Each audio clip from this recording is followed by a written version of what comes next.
를 앞두고 많은 언론, 뉴스 등에서 한 해를 정리하며 2024년 10대 소식, 토픽 이런 것들을 많이 보여주고 있습니다. 한 해를 준비하며 한 해를 돌아보면서 여러분들 개인적으로도 많은 일들이 있으셨을 것이고 나라, 국가적으로도 여러 가지 일들이 있었습니다. 좋은 소식 같은 경우는 한강 작가가 그렇죠? 노벨 문학상을 최초로 탔다 이런 좋은 소식도 있었고 대부분의 소식들은 보니까 정치적인 여러 가지 혼란한 참 그런 어려운 소식들이 많이 있었던 것을 우리가 확인할 수가 있습니다. 해마다 이제 트렌드 코리아라는 책을 김난도 교수님을 비롯해서 이제 쓰면서 2025년 새해를 전망하고 또 24년 새해를 돌아보는 내용들이 있습니다. 그런데 올해 2024년의 키워드를 이제 뭐라고 했냐면 분초 사회다 이렇게 표현하고 있습니다. 분초, 우리가 시간을 다툰다 그렇게 표현하죠. 그만큼 사람들이 시간을 절약하기 위해서 분초를 다투며 사는 세상이라고 표현을 한 것이죠. 예전에는 가성비를 따진다고 하죠. 가격 대비 성능, 싸고 저렴한 효율적인 것. 그런데 지금은 사람들이 시성비, 그러니까 시간을 절약하기 위해서, 시간을 아끼기 위해서 이제 그렇게 여러 가지 전략들을 펼치고 있다는 것입니다. 요즘에는 어떤 책을 봐도 책을 보거나 논문을 보거나 그래도 AI도 있고 워낙 요약된 것들이 잘 돼 있어요. 그래서 원본을 보지 않고 요약된 내용들을 통해서 우리가 정보를 취득을 하고 유튜브를 또 SNS를 할 때도 대부분 빨리빨리 이제 짧은 것들 위주로 이렇게 본다는 것이죠. 여러분 유튜브 보실 때 보통 몇 배속으로 보세요? 1배속으로 보시는 분 없죠. 0.5배속 없죠. 보통 1.5배속, 빠르면 2배속, 라라바바바바 이렇게 흘러가는. 저도 이제 그 목사님들의 설교나 어떤 강의를 들을 때 시간이 없으니까 1.5배속으로 빨리빨리 막 돌려서 내용을 듣습니다. 우리 여기 중고등부나 청년들은 유튜브 10분짜리 이런 거 잘 안 보잖아요. 보통 짧은 거. 그래서 유튜브 쇼츠를 보거나 인스타 릴스를 하거나 또 틱톡을 하거나 막 그래요. 30초 넘어가는 거 애들이 별로 안 좋아해요. 그냥 딱딱 넘기면서 빨리빨리 이렇게 보는 것이죠. 올해 개봉했던 영화 중에 이제 또 짧은 영화가 있어요. 숏폼이라고 하는데 밤낚시라는 제목의 영화였대요. 그 영화가 13분짜리였어요. 13분짜리. 그러니까 짧은 영화를 만들고 또 그 영화관에서 13분짜리 또 영화를 보는. 점점 모든 것이 이렇게 짧아집니다. 빨라지는 거죠. 식당 갈 때 좋은 식당, 큰 식당은 어떻게 해요?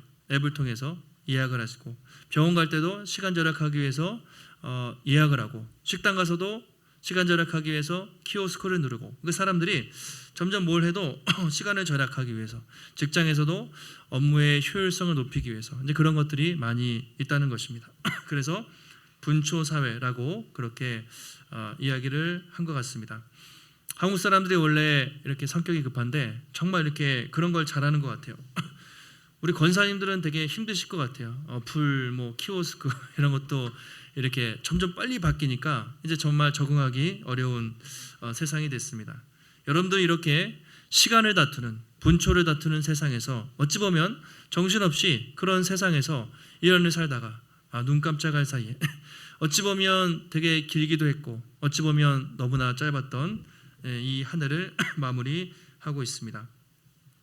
우리 이런 상황에서 또 어떻게 한 해를 정리하고 새해를 살아야 될까라는 고민을 하게 되는데요. 오늘 신명기 말씀은 우리에게 그런 의미에서 또 좋은 교훈을 주고 있습니다.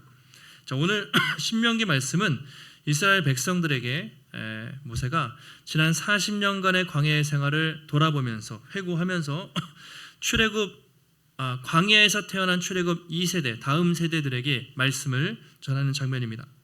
그들에게 왜 이스라엘 백성들이 홍해를 건너서 바로 가나안 땅에 들어가지 못하고 40년 동안 방황을 했는지 그것을 이유를 설명하면서 앞으로 가나안 땅에 들어가면 어떻게 살아야 하는지를 그렇게 교훈을 하고 있습니다. 그러니까 우리는 되게 효율성을 따진다고 그랬죠. 빨리 홍해를 건너서 광야를 지나서 가나안 땅에 들어가고 싶은데 하나님의 목표는 효율성보다는 거룩성입니다. 그러니까 준비되지 않으면 하나님이 사용하시지 않아요. 그래서 40년이라는 긴 시간 동안 이스라엘 백성들을 광야에서 훈련하신 후에 마침내 가나안 땅에 들어가게 하시는 것이죠. 그래서 오늘 말씀을 통해서 우리가 지난 한 해의 삶을 돌아보며 어떻게 하나님이 또 우리를 광야 같은 삶에서 인도하셨는지, 또 어떻게 새해 우리가 또 하나님과 동행하는 삶을 살 것인지 함께 살펴보도록 하겠습니다. 자, 오늘 말씀의 키워드를 이렇게 정리하면 돼요. 첫 번째는 기억하라, remember. 한번 따라해 보실까요? 기억하라. 예, 기억하라는 거예요. 하나님이 어떤 분이신지 기억하라. 두 번째는 지키라. 예, 지키라. 순종하라. 그러니까 첫 번째는 기억하라는 것이고, 두 번째는 이제 말씀을 지키고 순종하라는 것입니다. 자, 먼저는 이스라엘 백성들에게 광야의 40년간의 생활을 기억하라. 1절, 2절 상반절에서 이렇게 말하고 있습니다. 같이 한번 앞에 보시고 읽겠습니다. 내 하나님 여호와께서 이 40년 동안에 내게 광야 길을 걷게 하신 것을 기억하라. 하나님께서 40년 동안 광야의 길을 지나가게 하신 것을 기억하라. Remember, 돌아보라. 그렇게 말하고 있습니다. 지금 이 말씀을 듣고 있는 사람들은 출애굽 1세대가 아니라 2세대, 광야에서 태어난 출애굽 2세대들입니다. 1세대는 어떻게 되냐면요, 홍해를 건너서 시내산에 도착을 해서 마지막에 가데스 바네아라는 곳에 이르러서 하나님께 불순종해서 40년 동안 방황하다가 대부분 죽습니다. 자, 가데스 바네아가 어디냐면 가나안 땅에 들어가기 바로 직전인데, 그때 무슨 일이 있었습니까? 12명의 정탐꾼 사건이 있죠. 그러니까 유다 이스라엘 백성들이 그냥 들어가면 되는데 우리가 가나안 땅이 어떤 땅인지 한번 정탐해 봅시다. 12지파, 각 지파별로 대표를 뽑아서 12명의 정탐꾼을 가나안 땅에 보냈어요. 가보니까 어떻습니까? 엄청난 거인들이, 막 힘 있는 사람들이 막 살고 있는 거예요. 그래서 그들이 돌아와서 어떻게 보고를 합니까? 여호수아와 갈렙은 우리는 할 수 있습니다. 하나님의 말씀에 순종하면 가나안 땅을 정복할 수 있습니다라고 했지만, 나머지 10명은 우리는 불가능합니다. 메뚜기처럼 우리 너무 초라해서 그 땅에 들어갈 수 없습니다. 애굽으로 다시 돌아갑시다. 막 그렇게 얘기를 했던 거죠. 그때 이스라엘 백성들이 여호수아 갈렙 말을 듣지 않고 10명의 정탐꾼 말을 들으면서 그들을 죽이려고 해요. 그러면서 이제 하나님께 불순종을 하게 됩니다. 하나님이 진노하셔서 그 벌이 뭐냐? 40년 동안 광야에서 방황하게 하신 것이었습니다. 그렇게 해서 40년이 지금 지났어요. 여호수아와 갈렙을 제외한 대부분의 사람들은 다 죽고, 그들의 후손, 다음 세대인 출애굽 2세대가 오늘 이 말씀을 듣고 있습니다. 그 모세는 기억하라는 거예요. 그때 너희의 선조들이 하나님께 왜 불순종을 했는지, 그리고 그 40년 동안 하나님께서 광야에서 어떻게 그들을 인도해 오셨는지를 기억하라. 그렇게 말하고 있습니다. 지금 이 이스라엘 백성들은 똑똑히 봤어요. 40년 동안 하나님이 어떻게 그들을 인도해 오셨는지 똑똑히 보았습니다. 광야가 어떤 곳입니까? 광야. 뭐 우리나라는 그런 데가 없지만 TV를 보시거나 또는 외국을 여행 가신 분들은 광야하면 한마디로 사람의 힘으로 단 하루도 살 수 없는 것. 낮에 너무나 뜨겁고 밤에 너무나 춥고 먹을 게 없고 그다음에 짐승들이 있는 그런 곳이 광야입니다. 더군다나 지금 이스라엘 백성들이 얼마나 많이 탈출했냐면 장정만 60만 명이죠. 적어도 200만 명 정도 되는 사람들이 아무것도 가지고 있지 않고 홍해를 건너서 온 거예요. 그러니 하루 이틀도 아니고 40년을 어떻게 살았겠습니까? 하나님의 은혜였죠. 낮에는 더우니까 구름 기둥으로 막아주시고, 밤에는 추우니까 불 기둥으로 막아주시고, 마실 물이 없을 때는 어떻게 했습니까? 모세가 반석을 치면 물이 나오고, 먹을 것이 없을 때 어떻게 했습니까? 하나님 만나를 통해서 그들에게 먹을 것을 공급해 주신 것이죠. 그러니까 지난 40년 동안 먹을 거, 입을 거, 마실 거, 의식주를 하나님이 다 해결해 주셨던 것입니다. 4절에 보시면 이렇게 설명하고 있어요. 성경 보시면 이 40년 동안에 의복이 헤어지지 않고 내 발이 부르트지 아니하였다. 40년간 옷이 헤어지지 않았어요. 발이 부르트지 않았대요. 여러분, 우리가 일주일만 같은 옷을 입어도 냄새나고 아마 그 옷을 1년 동안 입으면 옷이 다 찢어지고 헤어지고 그러겠죠. 발이 부르트고 광야를 지나는데 얼마나 고생이 많았겠습니까? 그런데 40년 동안 옷이 헤어지지 않았어요. 날마다 하나님이 새 옷으로, 마치 새 옷을 입는 것처럼 옷을 주시고 먹을 것을 주시고 발이 부르트지 않도록 그들을 인도해 주셨다라고 말하고 있습니다. 이 40년 동안 이스라엘 백성들이 여기 있다는 것 자체가 하나님의 놀라운 기적 같은 은혜였습니다. 그래서 모세는 너희들이 출애굽 2세대가 이제 가나안 땅에 곧 들어갈 텐데 들어가기 전에 이 40년 동안 하나님이 너희들을, 너희의 선조들을 어떻게 지키셨는지 그 은혜를 꼭 기억하라, 그렇게 권면을 하고 있습니다. 여러분, 우리도 마찬가지죠. 지난 1년의 삶을 돌아올 때 뭐 좋은 일도 있으셨을 것이고 참 힘들고 어려운 일도 있으셨을 텐데 우리가 꼭 기억해야 될 것이 하나님의 은혜이죠. 지금 우리가 이 자리에 서 있고 또 예배를 드릴 수 있다는 것 자체도, 물론 여러분들이 열심히 사시고 여러분들이 노력하시고 또 최선을 다하셨겠지만 그게 내 덕분이야, 정말 나는 자격 있어, 이렇게 말하기 어렵겠죠. 정말 모든 것이 우리를 지키신 하나님의 은혜였다라고 우리는 고백할 수밖에 없습니다. 아까 처음에 시작할 때 불렀던 찬송가 301장 기억하시죠? 지금까지 지내온 것 주의 크신 은혜라, 한이 없는 주의 사랑 어찌 이루 말하랴. 자나깨나 주의 손이 항상 살펴주시고 모든 일을 주 안에서 형통하게 하시네.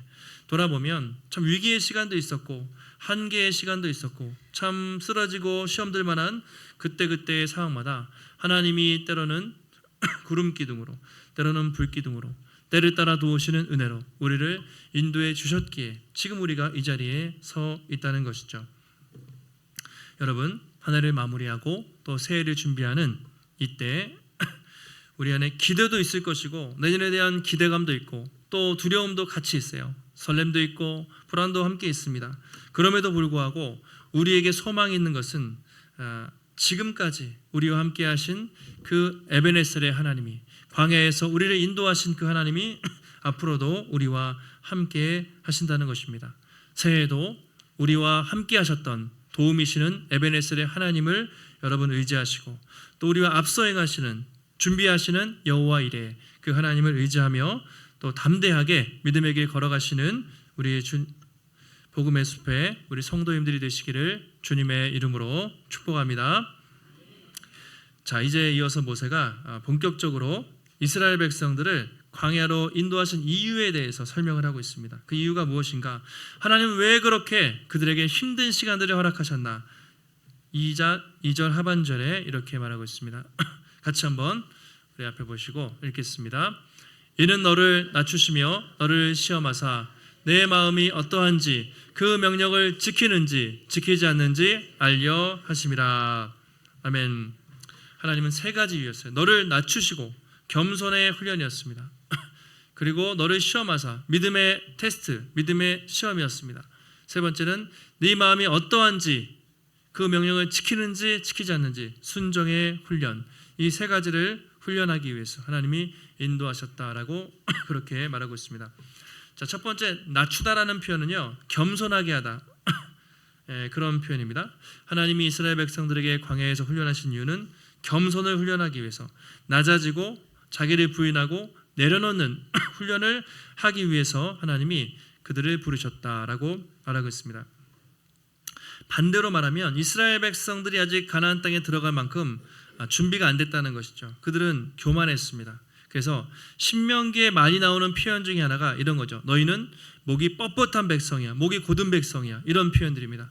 너희는 목이 뻣뻣하고 목이 굳고 늘 원망하고 교만했던 백성이야. 그래서 하나님이 그들의 목을 치기 위해서, 그들을 겸손하게 낮추기 위해서 이 광야의 시간을 허락하셨다라고 말하고 있습니다. 다음으로는 너희를 시험하사, 테스트라고 되어 있죠. 우리말로는 시험이라는 말이 유혹하다, 또 여러 가지 의미가 있지만 템테이션이라고 번역하면 사단이 우리를 넘어지게 할 때, 유혹할 때, 그것도 한국어로는 시험이라고 번역되어 있는데 그런 의미는 아니고 우리의 믿음을 증명하고 입증하는 것이죠. 시험을 통해서 그 믿음이 참인지 거짓인지 입증하는 것, 그것을 테스트라고 말하는데 하나님이 너희들의 마음이, 너희들의 믿음이 정말 진짜인지 점검하기 위해서 시험하시고 테스트하셨다라고 말하고 있습니다. 이스라엘 백성들은 계속 실패했어요. 그 시험에 실패하고 실패하다가 마지막 가데스 바네아에서 결정적으로, 그러니까 믿음으로 가나안 땅에 들어갔어야 되는데 우리는 못해요라고 그렇게 그들은 하나님께 불순종을 해서 가나안 입성 불가, 시험에 낙방을 한 것이죠. 불합격 통지를 받게 됐습니다. 조금만 더 가면 가나안 땅이었어요. 그런데 그 코앞에서 그들은 탈락을 하고 말았습니다.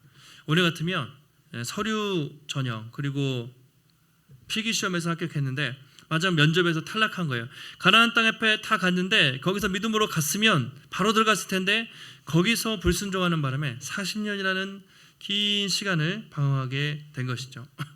그리고 세 번째로 광야에서 훈련하신 가장 중요한 이유가 뭐냐면 그들의 순종, 마음이었습니다. 너희들이 정말 나의 말씀, 나를 믿는지, 나를 정말 사랑하는지 하나님 그 속마음을 보기 원하셨던 거죠. 처음에 이스라엘 백성들이 광야에서 탈출했을 때는 어땠습니까? 모두가 난리가 났겠죠. 홍해를 가르고 길을 건넜을 때 수많은 사람들이 하나님을 찬양하면서 하나님이 행하신 일들을 그렇게 높였습니다. 그런데 지나가고 3일 지나서 물이 없을 때 그들이 어떻게 했습니까? 하나님께 원망하면서 물을 달라고, 마실 것을 달라고, 먹을 것을 달라고, 며칠 지나지 않아서 하나님께 원망을 했습니다. 하나님 우리를 죽게 하기 위해서 애굽에서 부르셨냐고 정말 인도하신 하나님에 대해서 그들이 불평하고 원망을 하기 시작했던 것이죠. 그래서 하나님은 이 광야의 시간을 통해서 그들이 정말 하나님을 사랑하는지 그렇지 않은지 그들의 정말 속마음을 알기 원하셨던 거죠. 평소에는 우리가 사람의 마음을 잘 몰라요. 근데 위기가 닥치고 어려움이 생기면 그 사람의 진짜 마음을 알게 돼요. 그래서 광야에서 그들은 연단을 받았지만 계속해서 실패를 했던 것입니다.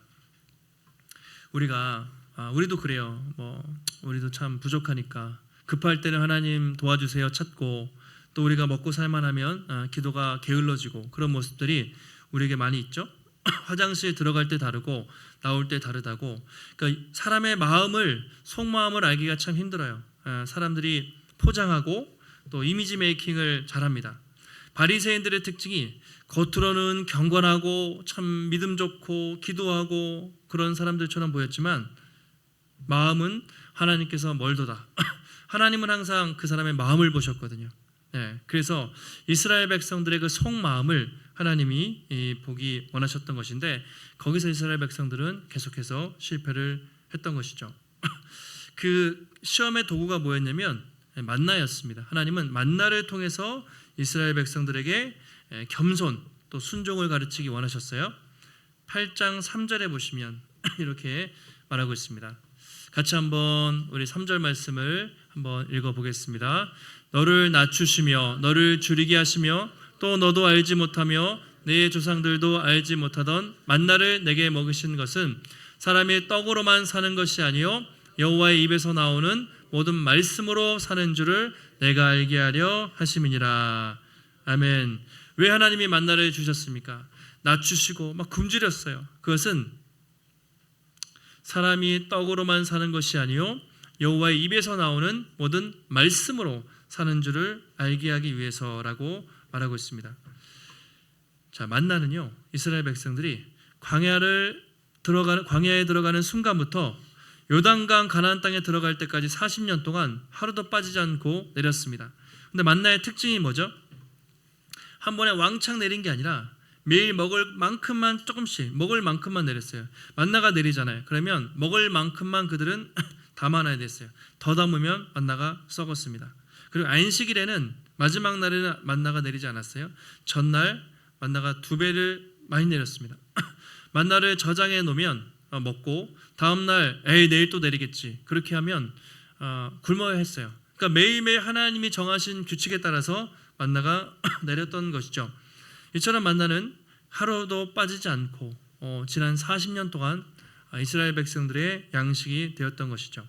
우리 생각에는 한 번에 왕창 내려가지고 좀 쌓아놓고 편하게 그냥 먹고 그냥 그렇게 하면 좋겠는데 왜 매일매일 먹을 만큼만 그날 정해진 양만큼만 만나를 거두게 하셨는가? 그것은 그들이 매일매일 만나를 거둘 때마다 하나님의 은혜를 생각하고 또 하나님이 일용할 양식을 주시는구나. 오늘도 장막에 가보면 만나가 내려 있어요. 이걸 보면서 하나님이 우리를 사랑하시는구나. 우리를 돌보시는구나. 하나님의 은혜를 날마다 깨닫게 하기 위해서 이 만나의 훈련을 하셨다는 것이죠.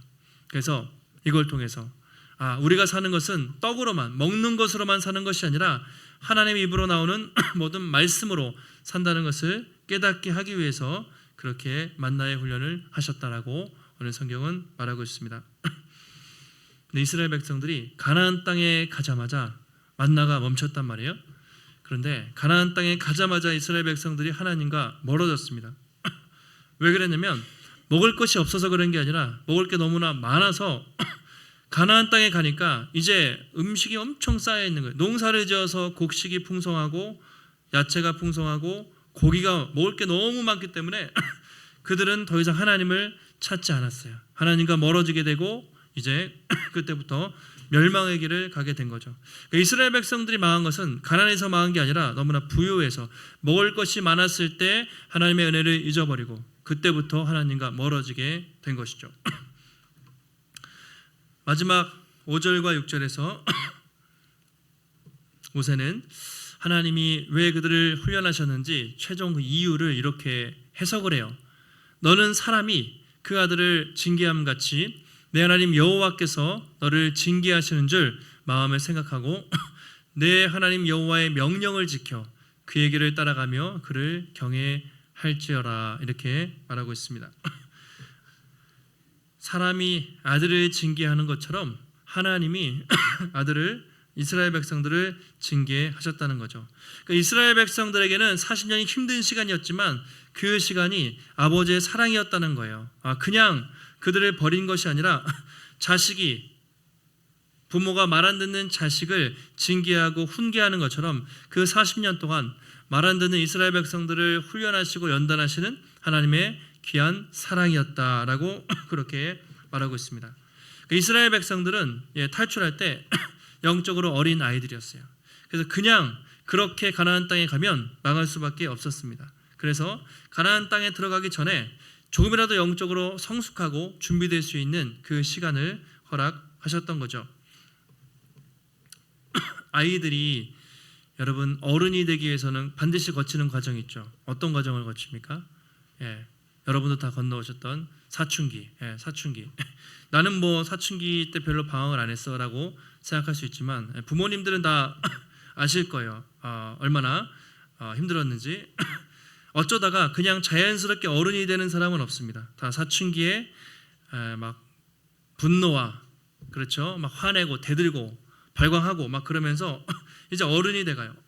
저희 집에도 3명의 이제 아이가 있는데 다행히 한 명은 이제 어둠의 터널을 지나가서 사춘기를 지나고 한 명은 지금 사춘기를 한참 겪고 있고 한 명은 이제 그 사춘기가 올 것을 이제 준비하고 있는 아이들이 있습니다. 근데 방학이란 말이에요. 곧 다음 주부터 방학인데 애들은 신나는데 부모님들은 방학이면 걱정을 해요. 얘네들이 한 명도 아니고 저희들 3명이나 같이 있으면 분명히 싸우고 집이 시끄럽고 난리가 나니까 말이죠. 그런데 얘네들이 우리 생각으로는 쟤네들이 왜 그럴까 그렇지만 어른이 되기 위해서는 반드시 거치는 그런 우리가 지랄 총량이라고도 말하죠. 반드시 살면서 정말 그렇게 발광하고 반항하고 해야 되는 그런 시간들을 거쳐서 어른이 됩니다. 그냥 어른이 쉽게 되지는 않아요. 여기도 지금 우리 어른들 예배드리고 있지만 가운데 중학교 애들이 있어요. 근데 교회마다 중고등부 교역자들이 제일 힘들어요. 걔네들은 거의 외계인 수준이기 때문에 일단은 교회 잘 안 나오고 예배 나와도 설교를 듣는 애들이 거의 없어요. 그냥 딴 데 보고 인사도 안 하고 중고등부 교역자들이 제일 힘든데 우리 교회 애들은 잘 듣고 있어요. 뭔가 받아 적고 있어요. 뭘 적는지 모르지만 적고 나름대로 예배를 잘 나오고 있어요. 그래서 예배 사춘기 때는 예배 나오는 것만으로도 되게 감사한 일이에요. 그러니까 애들이 볼 때마다 많이 격려해 주시고 응원해 주시면 좋겠는데 우리도 영적으로 성숙하는 과정이 그렇단 말이죠. 모두가 영적인 사춘기를 지나요. 예수 믿고 처음부터 믿음이 성숙한 철이 드는 게 아니라 처음에는 막 하나님 응답을 열심히 하나님이 처음에는 잘해주세요. 기도 응답도 해주고 하나님 감사합니다. 그러다가 하나님 훈련하시면 왜 나를 이렇게 힘들게 하냐고 방황도 하고 원망도 하고 불평을 하다가 영적 사춘기의 시간을 지나요. 그리고 그 훈련들이 되면 조금 우리가 성숙해서 철이 들면 하나님의 사랑을 우리가 훈련을 통해서 경험을 하게 되는 것이죠. 그래서 우리가 고난 중에도 잊지 말아야 될 것은 이것입니다. 하나님 우리를 때로는 아버지의 사랑, 회초리를 드는 아버지의 사랑으로 그렇게 엄하게 우리를 사랑하실 때도 있고요. 때로는 어머니처럼 따뜻하게 품어주시고 품에 안으시고 그렇게 우리를 훈련하실 때도 있어요. 중요한 건 그 모든 것이 하나님의 사랑이다. 아픈 사랑도 있고 따뜻한 사랑도 있지만 그 시간을 통해서 우리를 더 성숙하고 아름답게 빚어가시는 하나님의 그 사랑이 있다라는 것을 우리가 기억해야 하는 것입니다. 저도 돌아보면 이제 목회자 한 사람이 그냥 되는 게 아니에요. 사실은 설교 말씀부터 여러 가지 인격적인 모든 목회자들의 자신의 연약함들이 있어요. 그런 것들을 훈련받으면서 때로는 정말 하나님이 너무나 혹독하다, 너무나 참 힘들다 할 정도로 집요하게 훈련하시는 부분도 있고요. 때로는 참 너무 힘들다, 이제는 한계에 부딪혔다라고 생각될 때 하나님이 이렇게 도움의 손길로 또 세워주시는 또 그런 따뜻한 사랑을 경험할 때도 있습니다.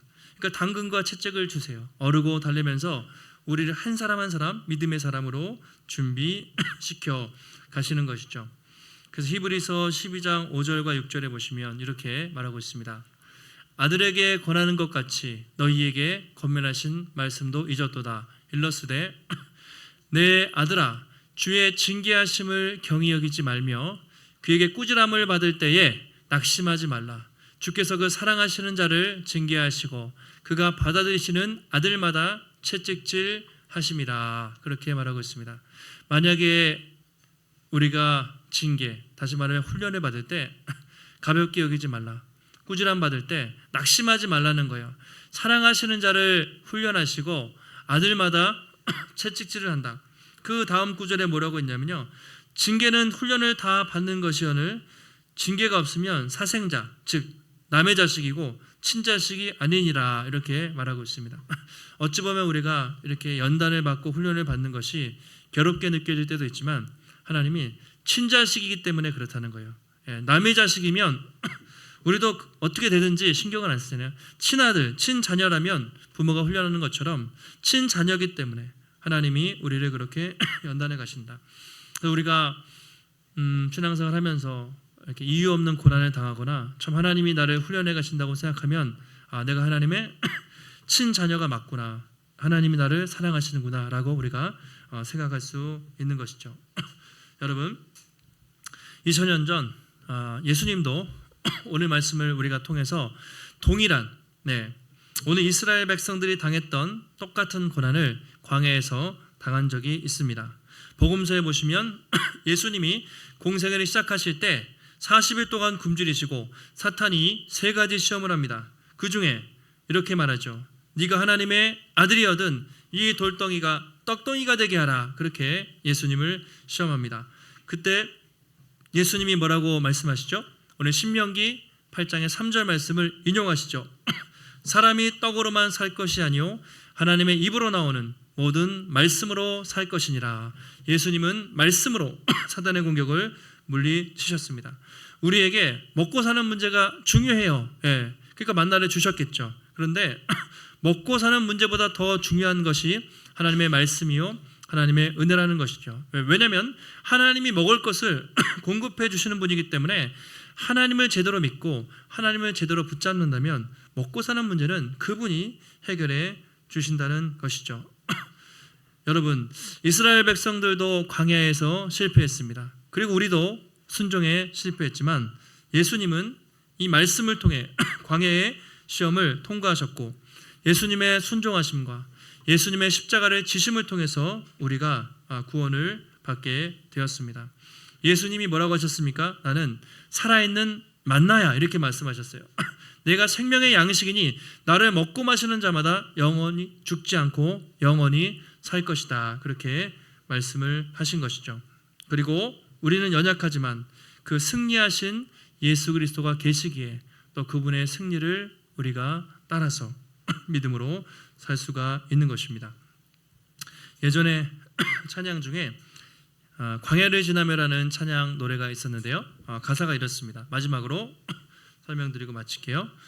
왜 나를 깊은 어둠 속에 홀로 두시는지, 어두운 밤은 왜 길이 길었는지, 나를 고독하게, 나를 낮아지게 세상 어디에도 기댈 곳이 없게 하셨네.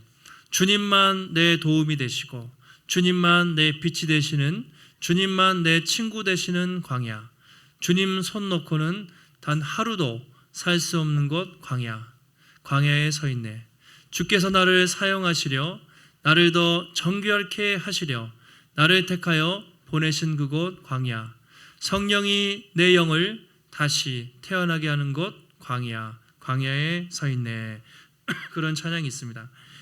힘들고 어렵죠. 그러나 그 시간을 통해서 주님만 나의 도움이 되신다는 것을 발견하면서 우리는 철저히 낮아지고 깨지게 되는 것이죠.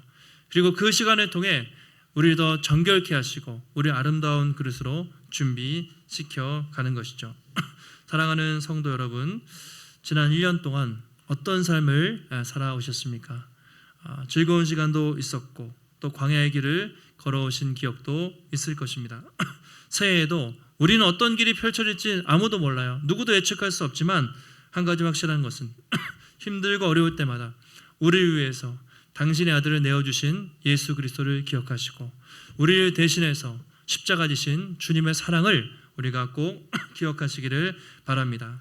하나님은 새해에도 우리가 광야의 길을 걸어갈 때 광야의 길을 내시고 물이 없을 때 반석에 물을 주시고 또 구름기둥과 불기둥으로 인도하시고 때를 따라 우리가 힘들고 어려울 때마다 우리를 지키시고 인도해 주실 것입니다. 그리고 언젠가 저 영원한 천국이죠. 우리가 갈 가나안 땅, 영원한 천국으로 우리를 인도해 주실 것입니다. 오늘도 지난 1년 동안 우리를 지키시고 인도하신 그 하나님의 은혜를 다시 한번 기억하시고 새해에도 우리와 함께 하시고 또 우리를 인도하실 여호와 이레의 하나님을 바라보고 붙잡고 담대하게 또 믿음의 길 걸어가시는 우리 귀한 성도님들이 되시기를 예수님의 이름으로 축원합니다. 하나님, 오늘도 우리에게 거룩한 주일 주시고 특별히 2024년을 마무리하는 복된 주일 예배, 성도들이 한자리에 모여서 예배하게 하시고 주님의 귀한 말씀 듣게 하시니 감사를 드립니다. 하나님, 이스라엘 백성들이 불순종하여서 하나님 40년간 광야 생활을 겪었지만 하나님은 그 시간 속에서도 그들을 지키시고 인도하셔서 또 아름다운 주의 나라 하나님의 복된 것으로 인도하심을 우리가 봅니다.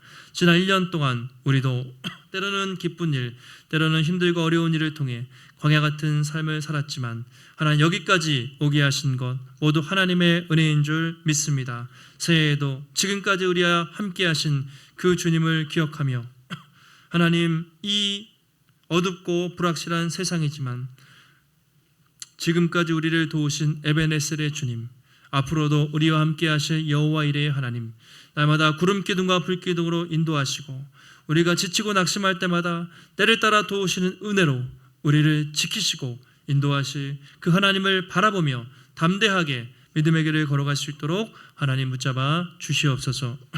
오늘도 주의 전에 나올 때 우리의 마음과 정성을 다해 귀한 예물 드렸습니다. 드려진 손길마다 하나님 축복하시고 그 마음 기쁘게 받으시되 날마다 우리의 삶 속에서 하나님 모든 것이 주님의 것임을 고백하고 살아갈 때 하나님 새해에도 풍성히 채우시고 하나님 공급하심을 통해 날마다 꾸이지 않고 베푸는 삶을 살며 하나님 섬기는 삶을 살아갈 수 있는 하나님 우리 모든 성도들 될 수 있도록 하나님 붙잡아 주시옵소서. 한 주간도 승리케 하시기를 간구하오며 존귀하신 예수님의 이름으로 기도하옵나이다. 아멘.